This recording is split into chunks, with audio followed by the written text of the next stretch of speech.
Assalamualaikum warahmatullahi wabarakatuh. Anak-anakku sekalian, kemarin kita sudah belajar tema 1, subtema 1, pembelajaran 1. Di situ kalian belajar tentang gagasan pokok dan gagasan pendukung. Baik, untuk pembelajaran kedua kita kali ini juga hampir sama. Sebelumnya Ustadz Komar akan mulai dengan membacakan suatu paragraf. Parade atau dikenal pula dengan pawai merupakan iring-iringan sekelompok orang yang biasanya dilakukan di jalan raya. Umumnya dilakukan dengan menggunakan kostum dalam suatu prosesi upacara ataupun acara tertentu. Parade umumnya dilakukan atas sejumlah alasan, namun umumnya dilakukan terkait dalam suatu perayaan tertentu. Parade seperti ini dilakukan untuk penyambutan hari-hari besar seperti malam tahun baru Islam yang menggunakan alat musik perkusi, bahkan ada yang drum band, yang bertujuan untuk meramaikan suasana agar berjalan dengan lebih meriah. Pada buku kalian ada kolom Ayo Mengamati. Pada saat menyaksikan pawai budaya, Udin sangat kagum dengan keindahan keberagaman budayanya. Coba temukan sebanyak-banyaknya bangun datra yang ada pada gambar di atas. Apa segi banyak itu? Siapa yang tahu? Ayo, coba dilihat di halaman 18. Di situ dijelaskan segi banyak adalah bangun tertutup yang seluruh sisinya dibatasi oleh garis. Jumlah sudut yang ada sama banyak dengan jumlah sisi yang dimilikinya. Segi banyak adalah kurva tertutup yang dibatasi oleh garis. Saat kemudiannya lagi, segi banyak adalah kurva tertutup yang dibatasi oleh garis. Berikut contoh-contoh segi banyak dan bukan segi banyak. Kalian bisa melihat di buku tematik kalian halaman 18.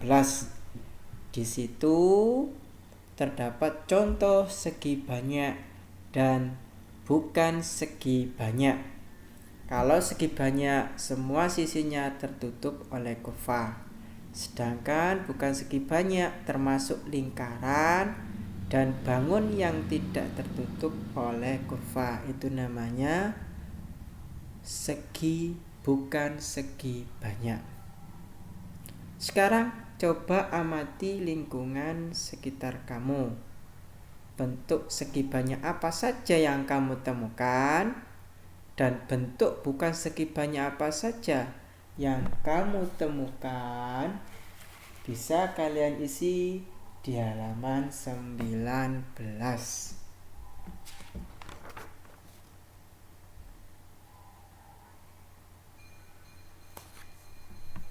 Nah, pada halaman 20 di situ ada soal.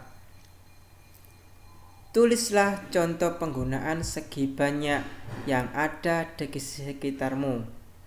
Ini Ustadz Komar bisa bantu kalian. Yang pertama, handphone. Benar, handphone memiliki segi banyak 4. Lemari, buku, dan masih banyak lagi yang lainnya. Yang kedua, apa manfaat segi banyak dalam kehidupan sehari-hari? Manfaat segi banyak adalah untuk melengkapi bentuk-bentuk lainnya agar menjadi bangun yang sesuai dengan keinginan kita. Terus poin yang ketiga, apa yang akan terjadi jika segi banyak tidak ada dalam kehidupan kita sehari-hari? Kita akan merasa kesulitan dalam memperoleh bangun kompleks yang kita inginkan. Semisal ketika akan membuat sebuah atap berbentuk lingkaran, begitu pula dengan dinding-dindingnya rumahnya. Segi banyak adalah, Ustadz Komar ulangi lagi. Segi banyak adalah suatu kurva sederhana tertutup yang dibentuk oleh atau terdiri atas segmen garis. Segmen garis yang telah membentuk segi banyak dinamakan sisi. Segi banyak paling sedikit memiliki 3 sisi, yaitu kita namakan dengan segitiga. Jika sisinya ada 4, maka kita namakan segi 4. Jika sisinya ada 5, maka kita namakan segi 5, dan seterusnya.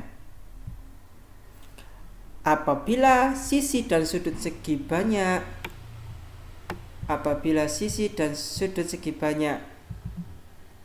tersebut berukuran sama, segi banyak tersebut dinamakan segi banyak beraturan.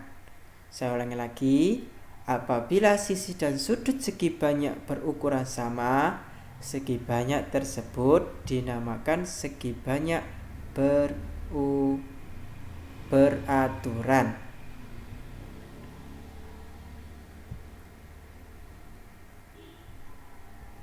Coba perhatikan halaman 21. Di situ ada sarang lebah. Kira-kira tahukah kalian berapa segi banyak sarang lebah? Ya, benar. Sarang lebah termasuk segi 5.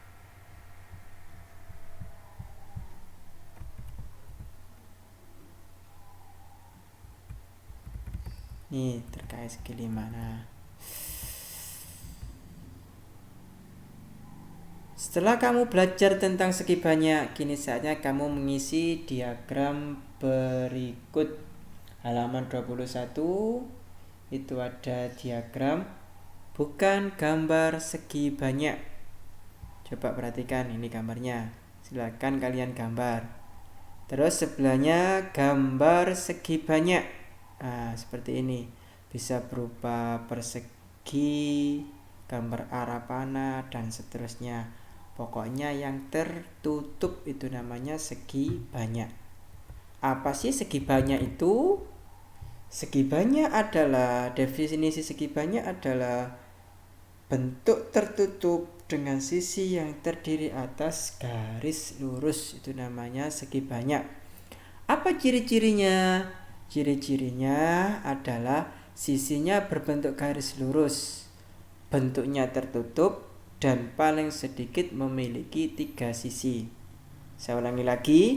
Ciri-ciri segi banyak yaitu sisinya berbentuk garis lurus, bentuknya tertutup, dan yang ketiga paling sedikit memiliki 3 sisi. Itulah ciri-ciri segi banyak.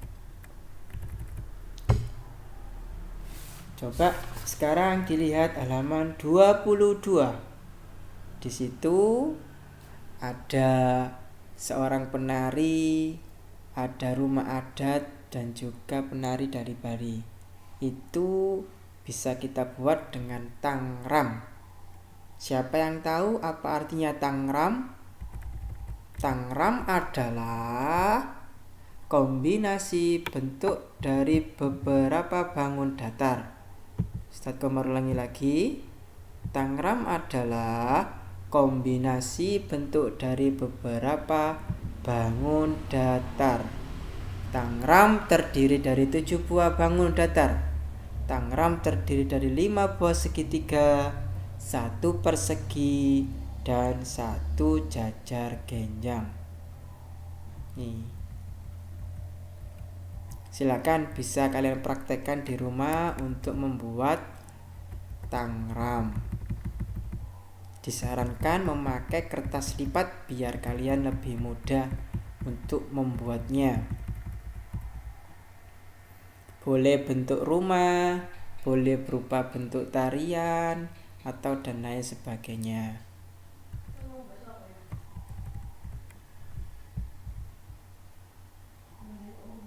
Baik, kita lanjut lagi. Pada halaman 28, di situ kalian menemukan foto beberapa orang. Ada Pak Sami, ada Pak Encep, ada Pak Made, ada Pak Udin, dan Pak Nur. Tugas kalian adalah identifikasikan keberagaman mereka. Di halaman 29 itu ada tabel. Tugas kalian mengisi identifikasi dari orang tersebut. Pak Sami, kasih contoh Pak Komar. Beliau berasal dari Maluku. Bahasanya Maluku, makanannya gowu ikan. Alat musiknya fu atau tahuri, pakaian daerah baju cele. Pak Encep berasal dari Jawa Barat. Bahasanya Sunda, makanannya oncom, alat musiknya angklung, pakaian daerah Sakapura, tariannya tari jaipong, kebiasaannya seren atau tahun. Pak Made, Pak Udin, Pak Nur. Ini Ustadz Komar ngasih kesempatan kalian untuk menyalinnya di buku tematik kalian di halaman 29. Bisa kalian salin di buku kalian masing-masing.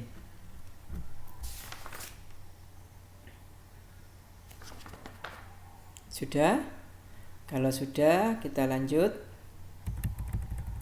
Nah, di situ di bawahnya ada bacaan siap menghadapi musim hujan. Nah, di situ ada bacaan dan juga ada beberapa paragraf. Kira-kira ada berapa paragraf pada bacaan siap menghadapi musim hujan?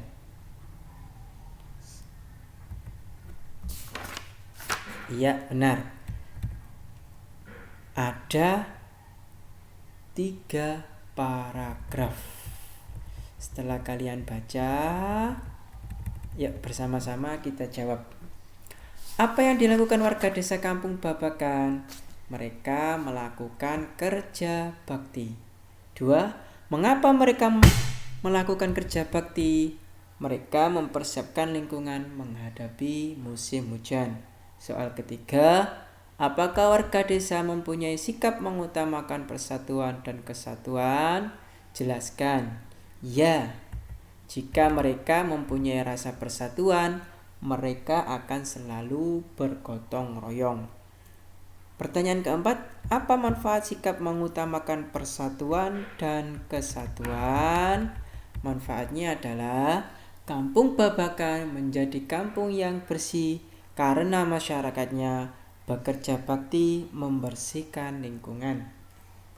Nomor 5, apa yang akan terjadi jika warga tidak mempunyai sikap mengutamakan persatuan dan kesatuan? Jika masyarakat tidak mengutamakan persatuan dan kesatuan, maka kampung menjadi kurang terjaga kebersihannya. Demikian untuk pembelajaran kita hari ini. Mudah-mudahan kalian tetap semangat belajar meski di rumah.